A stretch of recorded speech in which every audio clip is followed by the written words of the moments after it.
Hello and welcome. My name is Rachel Leach, and today I'm joined by Catherine Edwards at the piano as we explore Mozart's Piano Sonata in B-flat K333. Mozart was born in 1756 in Salzburg. His father was a local amateur musician who was keen that both his children become musicians in their own right. And luckily, young Wolfgang was really keen on the piano. He liked nothing more than to sit at the keyboard and listen to open thirds dying away like this. The story goes that it was really difficult for the young Mozart to get out of bed, so his father would play him an unresolved dominant seventh on the piano, like this. And young Mozart would bound out of bed to the keyboard, eager to resolve it. Those two sounds really sum up everything that was going on in Mozart's music and in the classical period.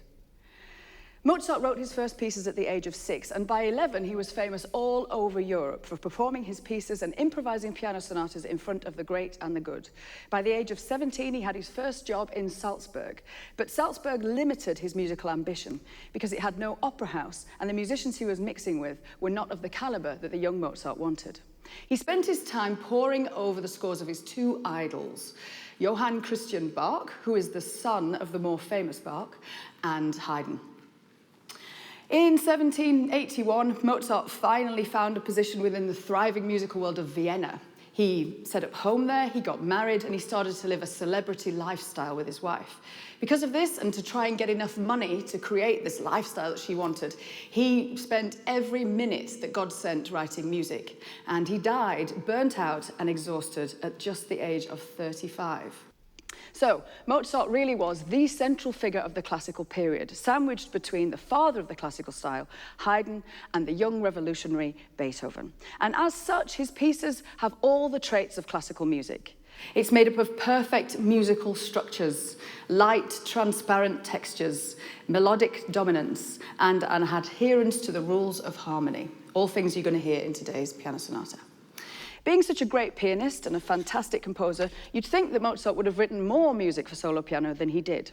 He left us with just 18 piano sonatas.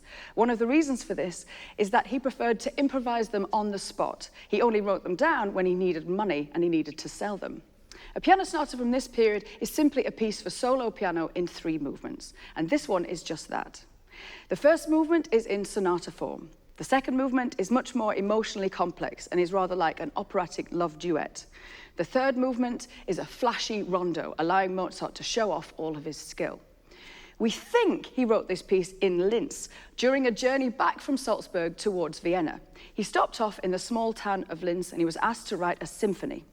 During the time he was writing the symphony, he completed this sonata, and it's particularly flashy and extended because he performed it himself at a concert in Linz to show off all of his musical ability.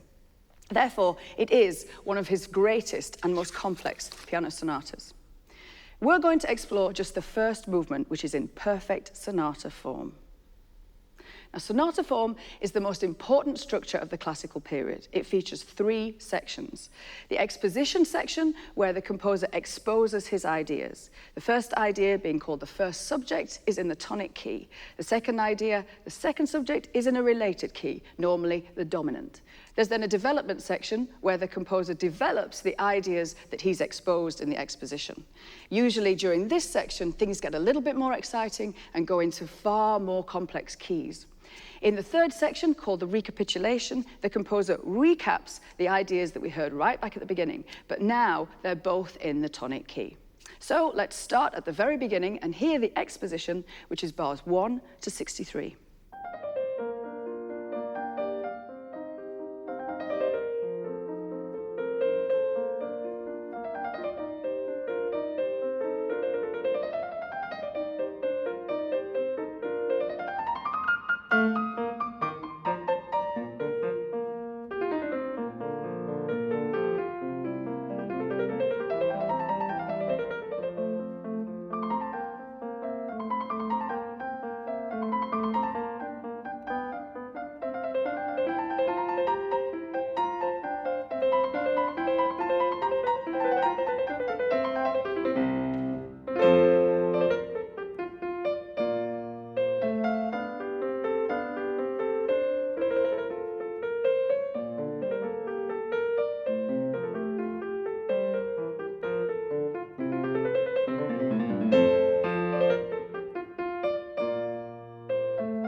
We're going to unpick exactly what's going on there, idea by idea.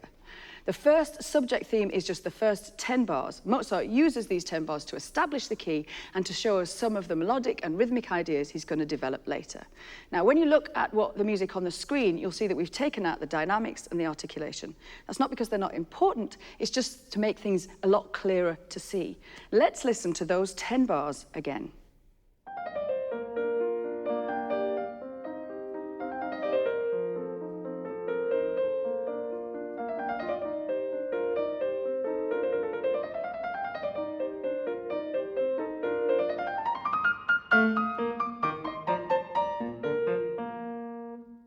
The whole piece begins with a downward run before the first bar. That's called an anacrusis, and that little idea of downward semiquavers becomes really important later on.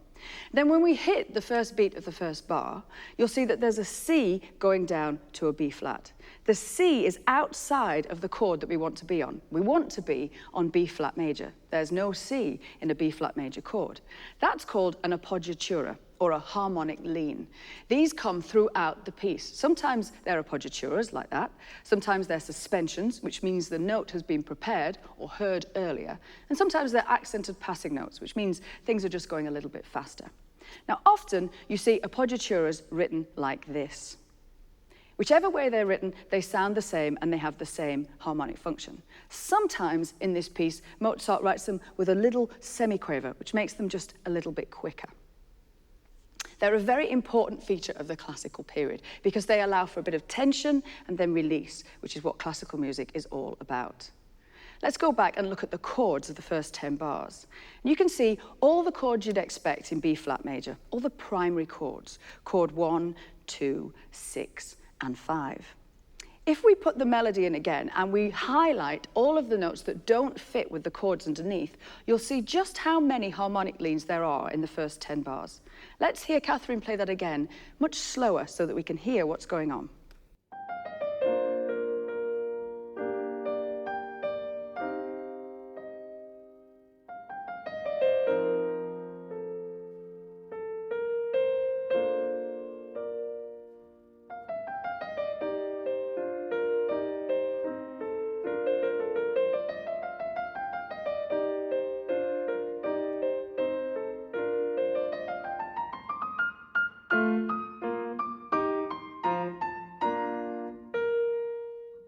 Accented dissonances is the collective term for all of these different types of harmonic leans. So if you're unsure as to which one it is, accented dissonances is the answer because it's always correct. And we also have had 2 perfect cadences there, one at bar 3 and 4 and one at bar 9 and 10. If we just look again at the left hand, you'll see that Mozart's playing with the harmony even further because the left hand rarely plays on the downbeat. He leaves it up to us to fill in the harmony. And that left hand pattern, which sketches out the harmony without using the first beat, is throughout the piece of music and it becomes more and more important later on. So that's a really neat first subject theme that shows off most of the ideas Mozart's going to develop further. Moving on to the next 10 bars, we're still in the first subject, but Mozart is beginning to move us towards the dominant key. Let's listen, bars 11 to 22.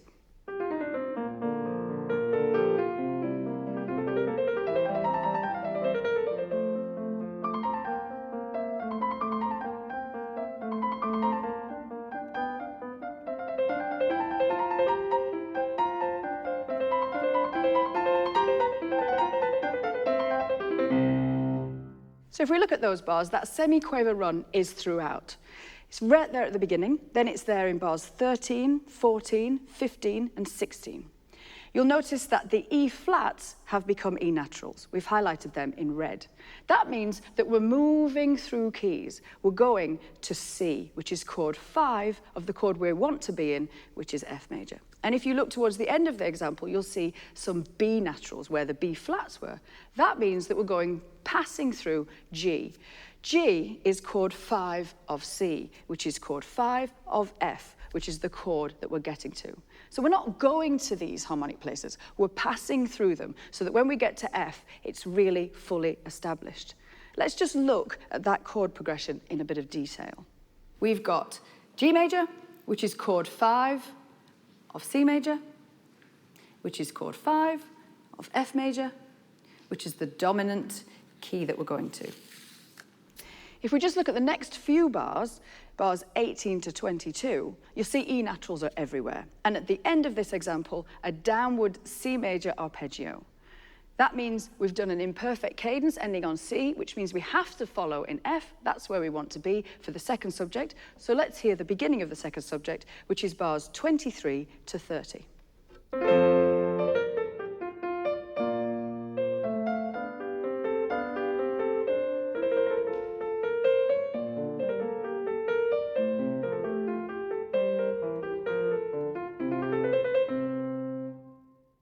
In this passage, Mozart, being the genius that he is already developing ideas that he had in the first subject. It's the second subject, so it's got a different feel about it. It's a little bit more grand, but he's borrowing ideas across, particularly the rhythms. So there's the first bar of the piece, and there's its rhythms. And then if we see the rhythms, bar 24, are exactly the same rhythms. The third bar of the second subject, bar 25, has the same rhythmic shape as the fifth bar of the first subject. And this rhythm is another harmonic lean. Mozart is using rhythms to tie over notes and create a harmonic clash and then a resolution. The gently syncopated rhythm is a way of holding over notes. He does it at bar 29, and then he develops it even further at bar 33. Let's hear bar 25. And compare that with how it sounds at 33. 25, there's a harmonic lean between the G and the A. And at 33, there's an extra lean because the F is tied over in the middle of the bar. The first 8 bars of the second subject that we just heard present us with a question. The question needs answering. This is a really important feature of all classical music. Question and answer phrases, normally of the same length, periodic phrase lengths. So let's hear that 8-bar question again, bars 23 to 30.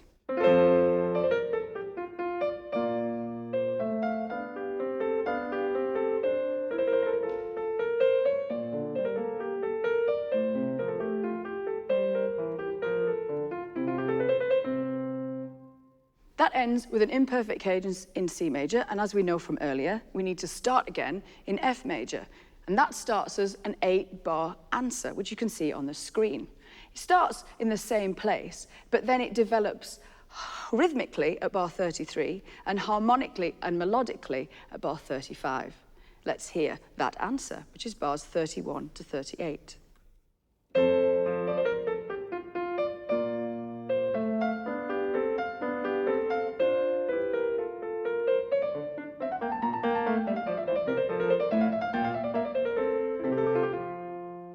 Incidentally, one of the ways Mozart rebelled and showed his true genius was to fight against periodic phrasing. At the very beginning of this piece, he gives us just a 4-bar question answered by a 6-bar answer. So he's saying at the very beginning of the piece that he's not going to conform to this 8-bar rigid structure all the way through.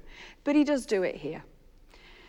So it's at bar 35 that Mozart really starts to expand his music. 35 should be a copy of 27, but instead Mozart gives us a more florid melody and higher pitches and starts to hint at G minor. This is not a repeat, it's subtle, constant development of ideas. And while G minor is hinted at, we don't actually go to G minor, we just use G minor to establish the fact that we're still in F. Remember, G minor is chord 5 of C, which is chord 5 of F, which is the chord that we're in. Bars 39 to 63 round off the exposition with a series of perfect cadences. Most of them are 1C, 5-7-1 in F. And whilst you could call this passage a codetta, codetta means a small coda. Coda means the end of a piece. Codetta means the end of a section within a piece, the end of the exposition. You could also call this bit 3 consecutive codettas because we have 3 consecutive cadences. Let's listen to the first cadence, which happens bar 50 to 54.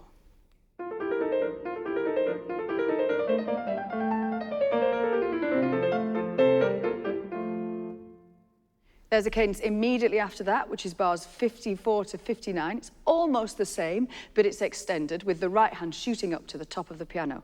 Let's hear that one.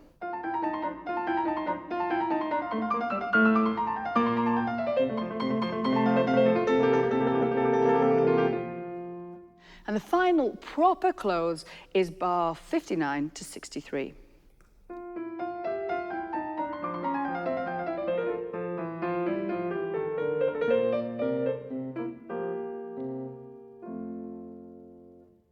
Now really look at the last chord of the exposition, which is in bar 63. This chord features 2 accented dissonances, 2 harmonic leans. There's an appoggiatura, which is the top 2 notes. It's a 9-8 appoggiatura, because it goes from the 9th degree of the scale to the 8th. And lower down, there's a 4-3 suspension, which we've marked in red. You can see that's a suspension because the B flat is prepared in the previous bar. And the left hand, meanwhile, just sketches out 1, 5, 1. Now that bar alone sums up classical music, this idea of tension and then resolution. Let's just hear that bar, bar 63. And that sounds pretty similar to the wake-up call Catherine played earlier, the unresolved dominant 7th that Mozart would run out of bed to resolve. There it is in his music at the end of the exposition. Now, we're firmly in F major here, and we've been in F major since the beginning of the second subject. But Mozart still toys with us and uses some interesting harmony along the way. Let's look first at bars 43 and 44. There are some unusual chords there.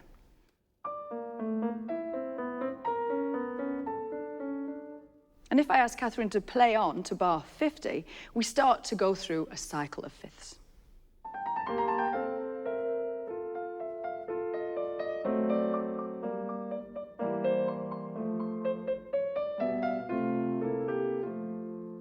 These are just little harmonic tricks that Mozart uses so that when we get back to F, we really know that we're there. Classical music is all about going on a journey away from the home key and back again. And if the journey is extreme, when you get back to the home key, you realize how nice it is to be at home. That's another nice metaphor for classical music. Harmony is definitely more important than melody here, but the passage work of the right hand manages to reflect what we heard in the exposition. Look at all the rising thirds there are in bar 50 and compare those to the end of bar 12 in the first subject. These also come in bars 51, 54, and 55. I'm going to call that little idea the string of thirds. It's going to become more and more important later on. Talking of which, all this F major stuff has led us right to the development. So let's hear it in its entirety. The development is bars 63 to 93.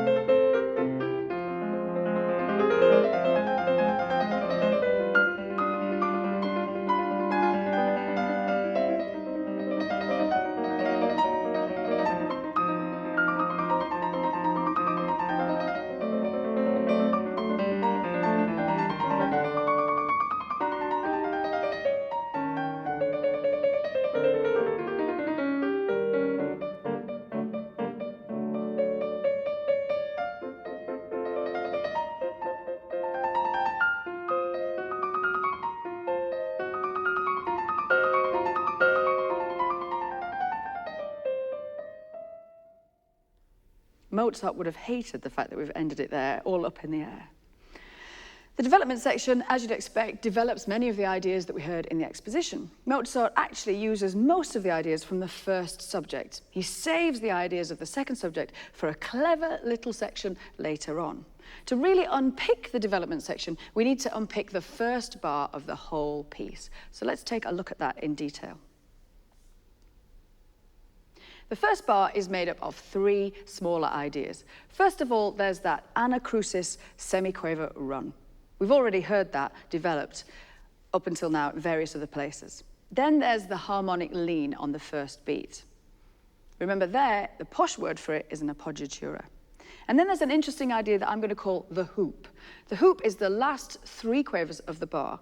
I've called it a hoop because it's got a hoop shape at bar 1. It doesn't always have that shape though. And be careful using these terms in your exams. The examiner would far sooner you called them just X, Y, and Z. These terms might help you remember what they are though. Now, we've already seen these ideas developed in the first subject and the second subject, but it's in the development where Mozart really shows his gift at transforming the tiniest cell into something much, much bigger. Let's go back and look at the first 7 bars of the development. The beginning is exactly the same as the beginning of the whole piece, but now in the dominant key. Then Mozart takes us down a note, which takes us into C major. And at the end, he goes up a note which lands us on a C diminished chord. Notice that the left hand has got that pattern that it's had all the way along of not playing on the downbeat and sketching out the harmony using an arpeggio. Let's just isolate the right hand. We'll see that hoop motif in action. The hoop motif is just the last 3 quavers of the bar. So you can see it there as an upward scale at bars 64, 65, and 66. And you can see it completely flattened at bar 69. It appears in its most exciting disguise at bar 79, when it's stretched out. When you take an idea and you stretch its intervals, the term for that is intervallic augmentation. So during the development, we've gone through quite a few keys already. We've got C, we've had C diminished, we've had G minor, C7, F diminished, which is setting us up for a return to F major. But Mozart doesn't do that. Instead, he plunges us into F minor. I say plunge because this is the most exciting and dramatic part of the whole piece. Mozart uses a classic left-hand accompaniment figure called Alberti bass.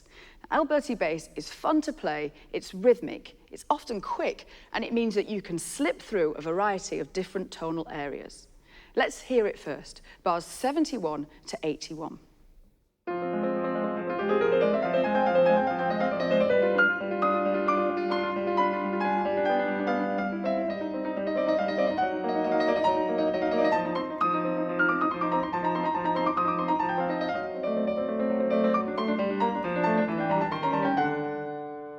We've just got the first 3 bars of that F minor plunge on the screen now, but the Alberti bass actually carries on for 10 bars. And amidst all those right-hand semiquavers, you'll see an old friend of ours, the string of thirds. It's an idea that we first saw back at bar 12, and then we saw it developed at bar 50. It's harder to spot here because it's upside down and backwards, and the thirds are buried within it. Let's hear it in isolation as it originally was at bar 12. And here it is, upside down and backwards at bar 72.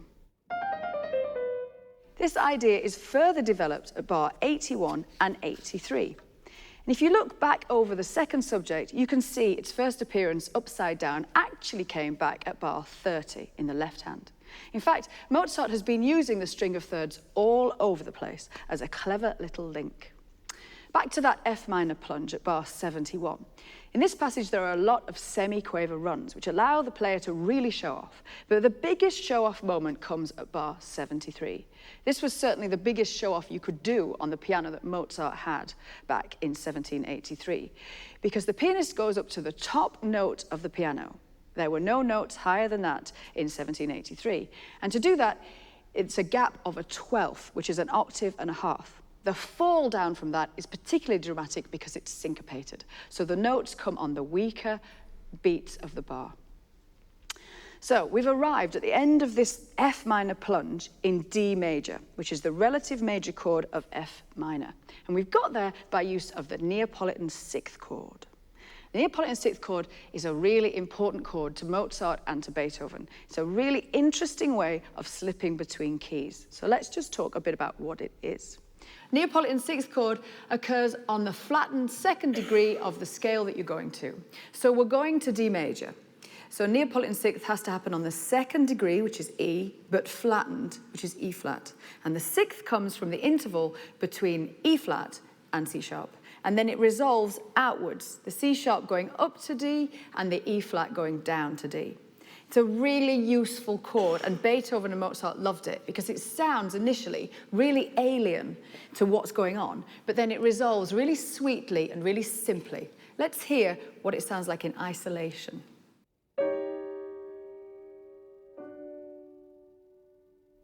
And let's hear it in context during bars 79 to 85.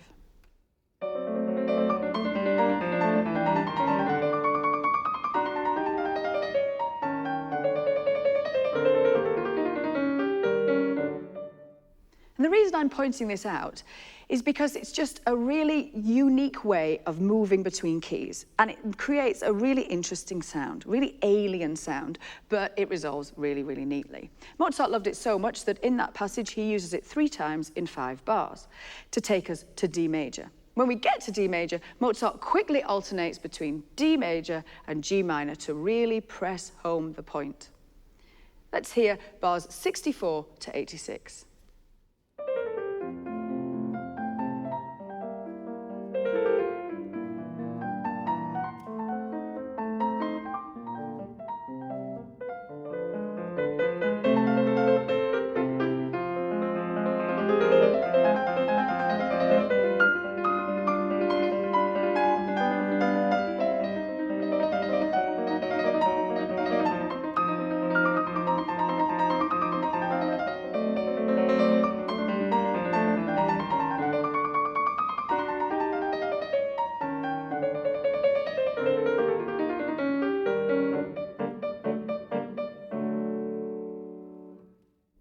So that was the first bit of the development section, again, going from F major through that F minor plunge into D major, and then the alternation between D major and G minor.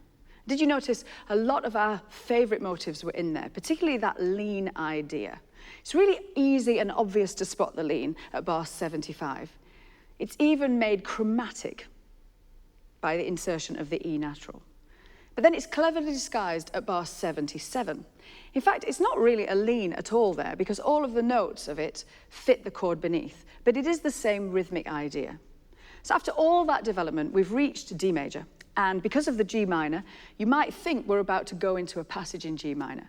But Mozart does one of those very genius moments here. He simply takes everything up a third, he introduces a new 7th chord, which is F7, and he starts to hint that we're going back into F major. To do this, he rhythmically augments some of his ideas from quavers to crotchets, and suddenly we're back in F major again. Let's hear it, bars 86 to 93.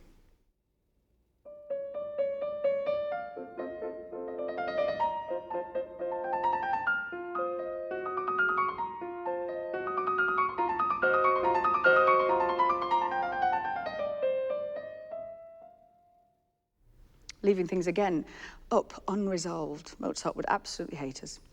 That was really 7 bars of dominant preparation. That's where you prepare the dominant so that we know the tonic is coming, and when the tonic is coming, it means the recapitulation is coming. Now, a lesser composer would have plonked down a dominant pedal. They would have put an F at the bottom all the way through that to really signal that's where we are and that's where we're going. But Mozart wasn't a lesser composer, so there is no dominant pedal. Instead, he uses all the techniques he's used so far, the harmonic leans, this idea of tension, resolution, and some clever passage work so that we hear that we're preparing the dominant without it actually being there in the left hand. So we've hit a return to the beginning, the recapitulation, which starts on bar 93. Mozart begins his recap with exactly the same music as he did at the very beginning of the piece, the first subject in the tonic key. So bars 1 to 11 are exactly the same as bars 93 to 104. Let's listen to that section and continue on to bar 110.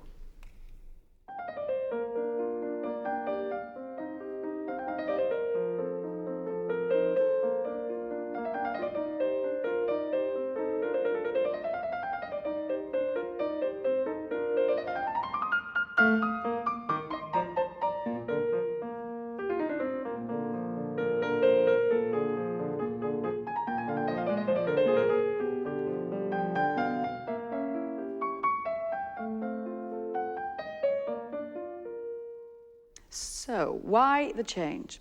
Well, if Mozart continued to repeat his music from the Exposition, he would develop us again through into the dominant key, as he did so skillfully at the beginning.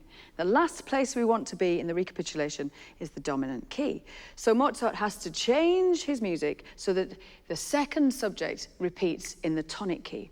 And to do this, he inserts some A flats. So we start to move to chord 4 of E flat. Then, at bar 107, we're in chord 5 of C minor. We go to B flat diminished at 108, which brings us to chord 5 of B flat in 109, which is F major, and that's exactly where we want to be. Notice that 106 has the string of thirds idea again, and bars 107, 108, and 109 feature exactly the same rhythm as bar 1. These chords essentially are a series of unstable sevenths, and they could cadence at any point, but Mozart puts one seventh after another seventh after another seventh until we get to the right seventh and we cadence back to the home key. Following this, bars 110 to 134 are almost an exact repeat of bars 15 to 38, but now in the tonic key. That's all of the second subject in the home key. The only change is the right hand at bar 126, which is done simply to extend the pitch range and to make things a little bit more flashy. Let's listen to that, bars 110 to 134.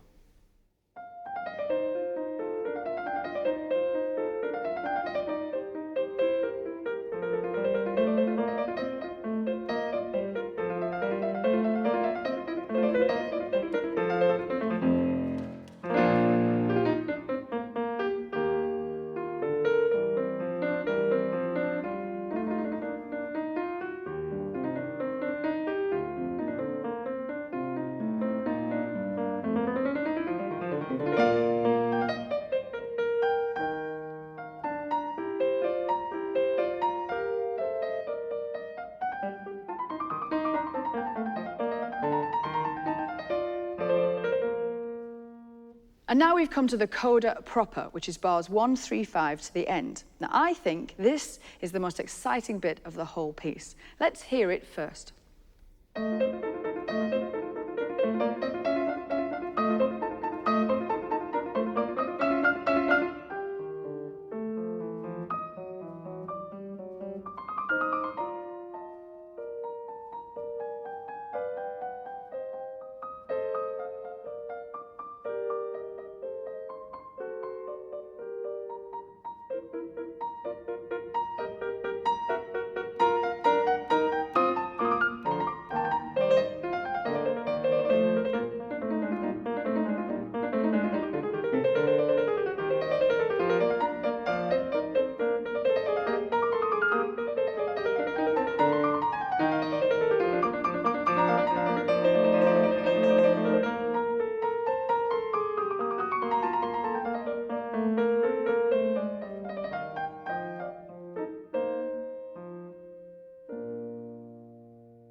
Now, rather than just repeating material from the earlier codetta and giving us a nice cadence in B flat, Mozart continues to develop his ideas.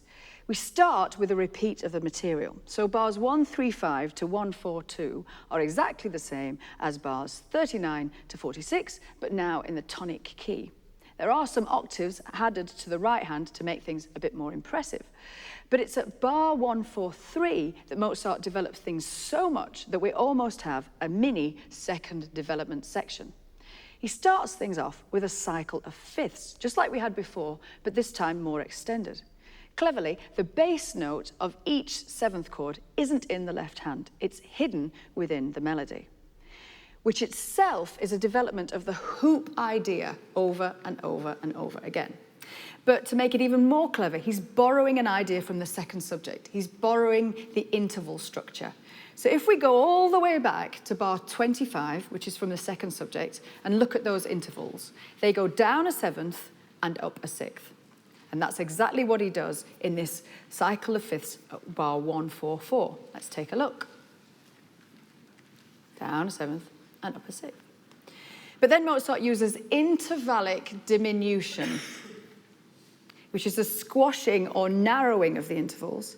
He also quickens the harmonic rate, so the chords start coming faster, to create a mini climax whip up some excitement, and get us back to the key that we want to be in. I'm going to ask Catherine to play this a little bit slower than usual so that you can see how the intervals are squashing and you can hear how the chords are quickening.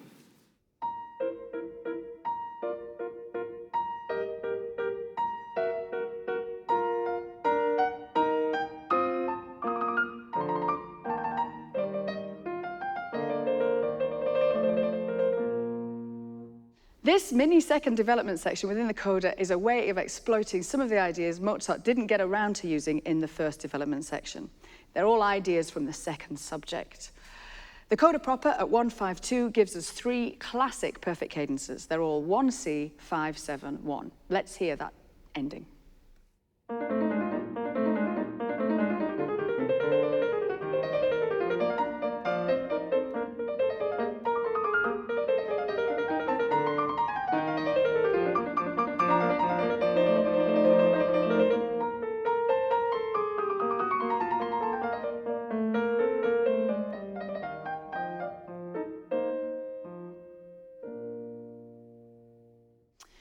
Did you hear the string of thirds that were very much in evidence, as this is almost an exact copy of the first coda, bars 50 to 63, but now in the home key. There is one change in the right-hand passage work, which is worth noting. At bar 162, the semiquaver pattern has slightly changed to avoid reaching the top G, a note which just didn't exist on Mozart's piano. It does exist on today's pianos, of course. Just like the final cadence of the Exposition, the recap's final cadence, the last bar, features 2 accented dissonances. There's an appoggiatura on top, 9, 8 degrees of the scale, and lower down a suspension, a 4-3 suspension. It's a suspension because the note is prepared in the previous bar. And the left hand just outlines 1, 5, 1, giving us a classic perfect cadence. So we've reached the end. Before we hear the whole movement in one go, I'm going to just flag up some of the important things that it's useful for you to remember. We have a sonata form movement in B flat. The Exposition is bars 1 to 63, featuring 2 main themes. The first subject at bar 1 is in the tonic key of B flat and features many motives to be developed later on, specifically 3 rhythmic devices, the harmonic lean and the left-hand avoidance of the downbeat. The second subject starts at bar 23 and is in the dominant key of F major. There are several perfect cadences in an extended codetta section starting at bar 39. The development section is bars 63 to 93. This is mostly a development of first subject ideas going through many tonal areas, including C minor and G minor. There's use of the Neapolitan 6th chord at bar 81, which hints at a modulation to G minor, but Mozart avoids this with clever manipulation and further use of harmonic leans. The Recapitulation is bars 93 to 165. The first and second subject are presented in B flat, the tonic key. And to do this, Mozart has to cleverly rework his transitions. There's another lengthy coda featuring further development of ideas, this time from the second subject, including a cycle fifths and intervallic diminution towards a slight climax at bar 146. The piece ends with several perfect cadences during an extended coda, which begins at bar 135. Mozart presents to us a piece clearly in the classical style because it has periodic phrasing, question and answer phrases often of the same length. Questions always end with an imperfect cadence and answers end with a perfect cadence. There's melody-dominated homophony. There's an ornate right-hand melody with frequent harmonic leans, be they appoggiaturas, suspensions, or accented passing notes. The left hand often has a broken chord accompaniment figure that features Alberti bass during the development section. The left hand often adds to the harmonic leans by avoiding the first beat of the bar. There is a thin, clear texture, often 2-part, with chords highlighting the end and the beginning of sections, specifically the beginning of the second subject. Harmony is based on simple triads, some chromatic harmony and diminished chords in the development section, just as you'd expect. There are 1C, 5, 7, 1 cadences throughout, with the final cadence of the Exposition and the Recapitulation featuring accented dissonances, both appoggiaturas and suspensions working together to give us a final moment of tension and resolution. The classical period is all about perfect form, symmetry, tension, and release. And these things are in abundance in this piece. Let's hear the whole piece without any repeats. Watch the screen, because we're going to flag up the structure as we go through.